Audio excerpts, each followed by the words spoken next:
Dostoevsky. Dostoevsky. Dostoevsky.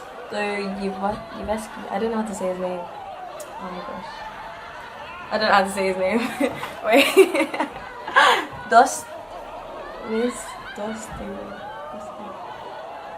This is really bad. It's anthropomorphism. World stop. Anthropomorphism. Carry on. Hi, my name is Eden. I'm going to be talking about the problem of evil, and this is a topic which has caused great controversy among philosophers. It presents itself as a logical problem, and this was first attributed to Epicurus, the Greek philosopher, but it was referred to by David Hume. Epicurus often talked about how many people thought God was omnipotent and omnibenevolent, but still the presence of evil in the world contradicted this. This presents itself as another logical problem. So if we look at this triangle, you have God is omnibenevolent, God is omnipotent, but then evil still exists. So this doesn't make logical sense. David Hume argues that it is counterintuitive to suggest that a God who is omnibenevolent and omnipotent equates to evil existing. Therefore, he argues that God does not exist.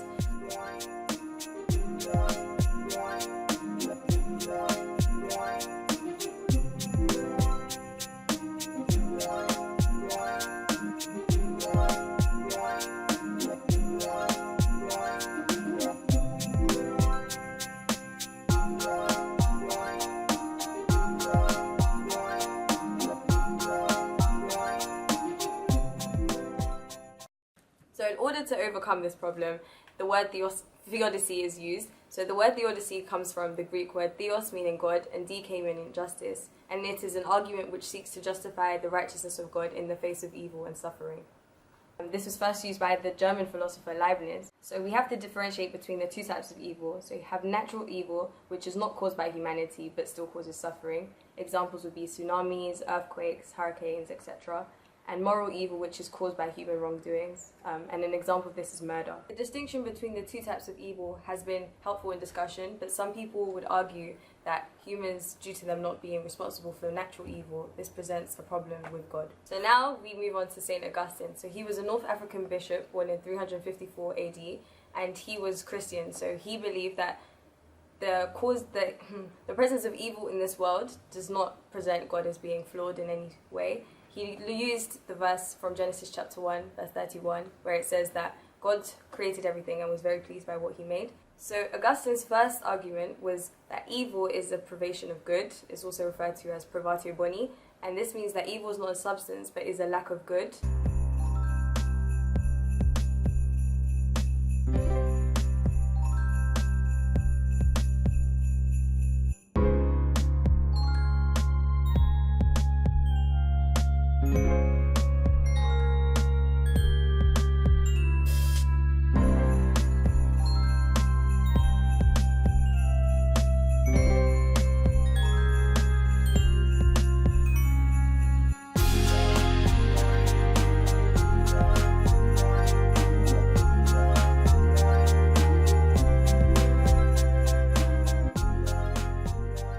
Augustine answered how there could be evil and how this does not present God as being flawed. He argued that evil was not created by God, but rather it is privatio boni, and that it is a privation of good, and it is not a substance within itself, but it is there due to the lack of good.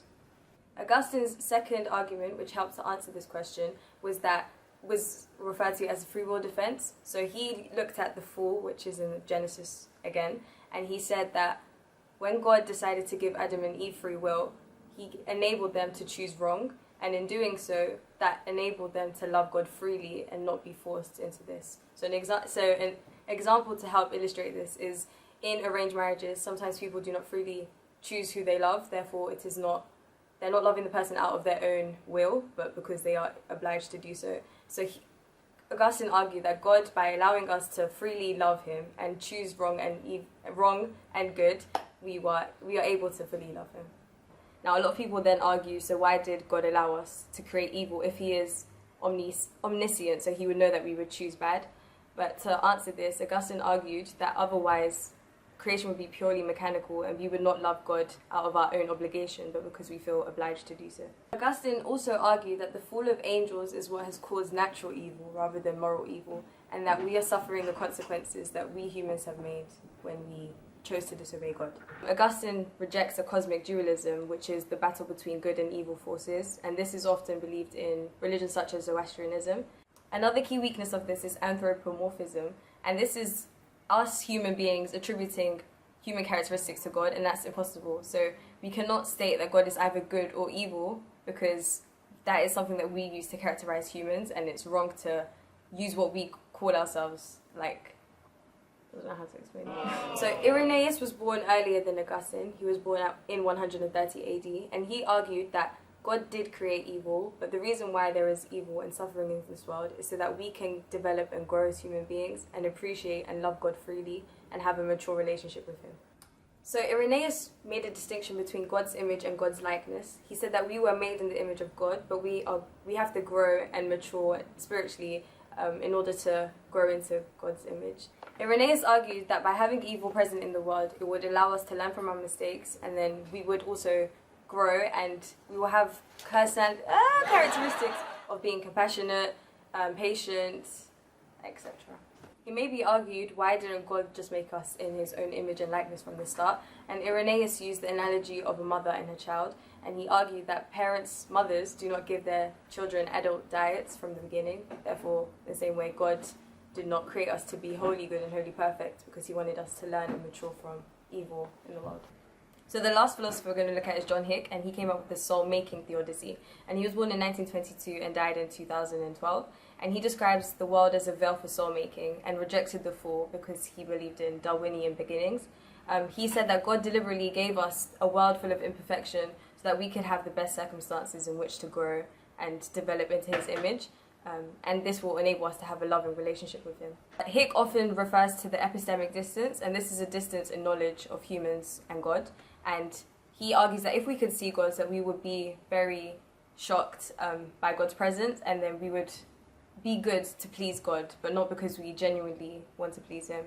And then he also argued that free will was necessary for us to love God naturally without us being forced to do so. And in Hick's view, the reason why God keeps himself hidden from us is so that we can truly choose whether we wish to follow him, and so that we can also, again, grow in his likeness and find a loving relationship with God. So a strength of his theodicy is that it offers a rational explanation for why the God of classic theism, who is presented as being omnipotent, omnibenevolent, and omniscient, has enabled evil to occur in the world and result in suffering. So now we're going to move on to weaknesses. So the first weakness is, people would argue, why did Jesus have to die if we could reach God in other ways? And Kant also argues that humans should not be used as a means to an end, and that God should not allow us to suffer. D.Z. Phillips also argues that evil in this world would equate to an evil God. John Hick's approach to his theodicy, it requires a certain belief in life after death, because he believes that although we do go through a lot of suffering, which some people may argue is not reasonable, the reason why this is so that he believes that God will provide everyone a good end in the afterlife. As Immanuel Kant would later argue in the 18th century, we can only act morally if we have the freedom of choice. Therefore, if we could only be forced to commit evil, then we cannot be blamed for doing so, because that's the only option we have available to us. J.L. Mackie is a proponent of the logical problem, and he argues that this is only an issue for people who believe that there is a God who is wholly good and omnipotent. So a famous exponent of this is John Stuart Mill, who was against the teleological argument presented by Paley, and he argues that there's a lot in the natural world that we can use for evidence for the presence of evil. He also argues against using a posteriori evidence for portraying a good God, and rather that this points that God is a sadistic one rather than one that we think is wholly good. So strengths of this argument, the first strength is said by C.S. Lewis, and he said suffering creates human character and it leads to humility, which is a greater contentment in God. It's also pro-evolution, so it fits in with Darwinian theory. And evil is teleological, so it facilitates growth. Swinburne argues that everything has a greater good, and even people who have been the victims of such tragic incidences, such as the Holocaust, he feels that they will be compensated in heaven. Basil Mitchell says that Jesus died to take away the sins of the world, so that we can go to heaven, and this is supported by justice. So Dostoevsky argues that child suffering appears to have no purpose or benefit to the child, and that is not proportional to the age and the extreme of like suffering that people go through. And he said it doesn't account for animal suffering, and it's not distributed equally, basically. And it's a moral problem, because if everyone goes to heaven, then what happens to people like Hitler, who have created like such great evils within the world? So that is a logical problem. And many people would argue that God could have created evil that was necessary to teach a lesson, but not too extreme, because again, it is not proportional to what people go through. Thank you for watching. I hope this helped, but be sure to like, comment and subscribe. I don't know what I'm doing.